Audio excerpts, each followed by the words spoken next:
Assalamualaikum.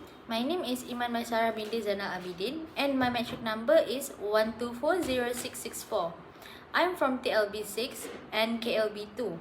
For the subject LAB 2013, Administration of Islamic Law, I chose the case of Myriam against Mohamed Ariff 1971 MLJ 265 for my individual assignment. The contents that I will be representing in this video are case overview, fact of the case, issue, judgment, discussion, and also conclusion. In the case of Myriam against Mohamed Ariff, the applicant's name is Myriam and the respondent's name is Mohamed Ariff. The hearing date was on 26 January 1971 and it was heard in the High Court of Kuala Lumpur.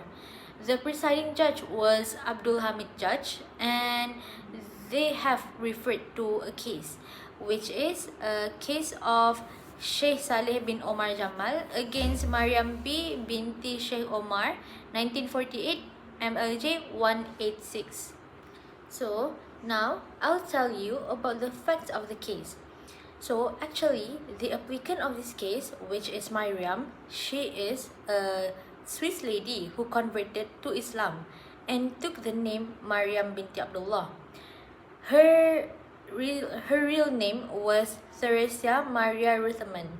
Okay, so we'll move to the next part. The applicant and the respondent married in London and later registered their marriage in Malaysia, in Kuala Lumpur to be exact, in 1960. They had two children, a 8-year-old girl and a 3-year-old boy.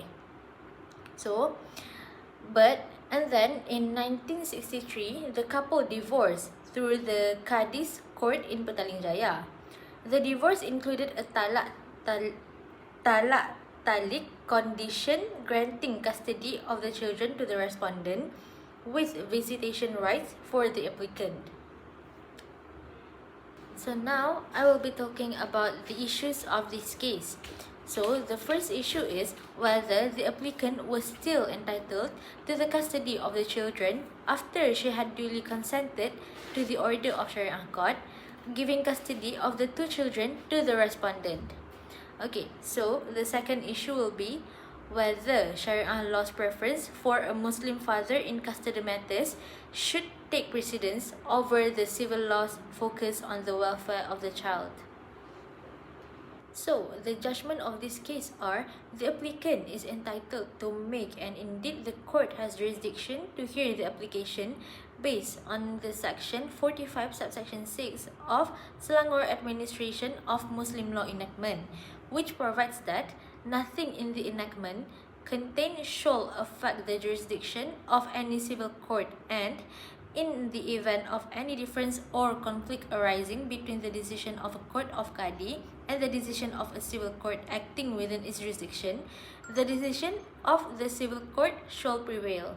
Next, both under English law and Muslim law, the primary consideration is the welfare of the child, and applying this consideration in this case, the custody of the girl would be given to the respondent and the custody of the boy would be given to the applicant until he reached the age of 8 years, when either party may be at liberty to apply. The parties will also be given reasonable access to the children and temporary custody during school vacations.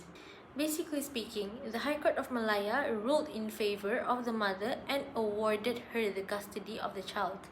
The court held that despite the Sharia law favoring on the father's right to custody, the court must always consider the welfare of the child as the paramount factor in making custody decisions.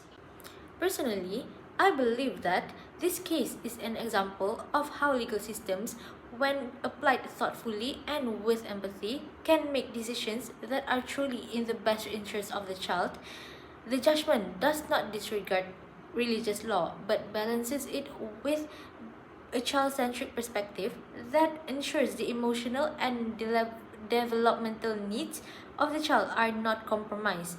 In a pluralistic society like Malaysia, This kind of approach is critical in navigating the sometimes competing demands of the civil law and religious law.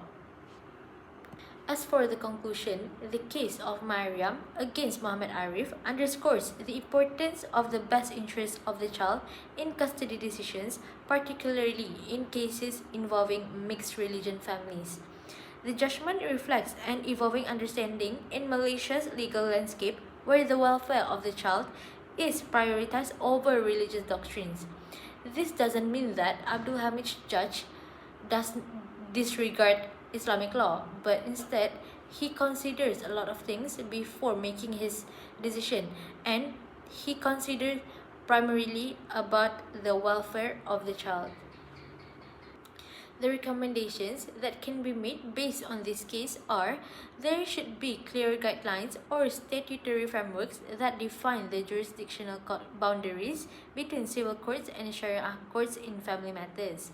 This is because the conflict between the legal system created uncertainties about which court had jurisdiction to decide on custody disputes involving Muslim children, particularly in mixed religion families.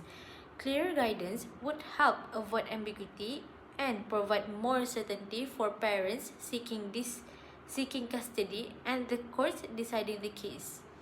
Other than that, the best interest of the child should remain the primary consideration in all child custody disputes.